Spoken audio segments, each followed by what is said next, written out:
Le parti d'opposition pro-entreprise du Groenland a remporté mardi les élections parlementaires très suivies. Democratie a battu la coalition de gauche au pouvoir lors d'un vote éclipsé par la promesse du président américain Donald Trump de prendre le contrôle de l'île, un territoire semi-autonome du Danemark. Democratie a devancé d'un peu plus de 5 points le parti d'opposition NALRAC, avec près de 30% des voix.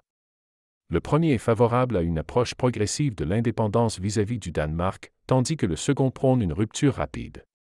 Le chef de Democratie, Jens Frederik Nielsen, a déclaré aux journalistes « Nous ne voulons pas l'indépendance demain, nous voulons des fondations solides ».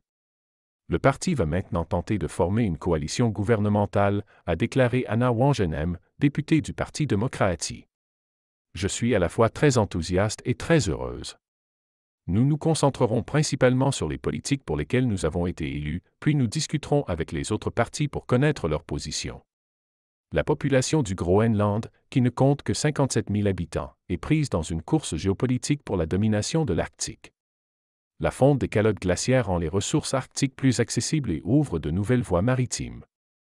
La Russie et la Chine ont intensifié leurs activités militaires dans la région. Depuis son arrivée au pouvoir en janvier, Trump s'est engagé à intégrer cette vaste île riche en minéraux aux États-Unis, affirmant qu'elle était vitale pour la sécurité américaine. D'une manière ou d'une autre, nous y parviendrons. De nombreux Groenlandais se sont inquiétés lorsque Trump a initialement refusé d'exclure le recours à la force militaire pour prendre le contrôle du territoire. Il a ensuite assoupli sa position, affirmant qu'il respecterait la volonté de la population locale et qu'il était prêt à investir des milliards de dollars si elle rejoignait les États-Unis. Cette idée a été rejetée par la plupart des Groenlandais. Lundi, lors du dernier débat avant les élections, les chefs des 5 partis actuellement au Parlement ont unanimement déclaré ne pas faire confiance aux États-Unis. Président.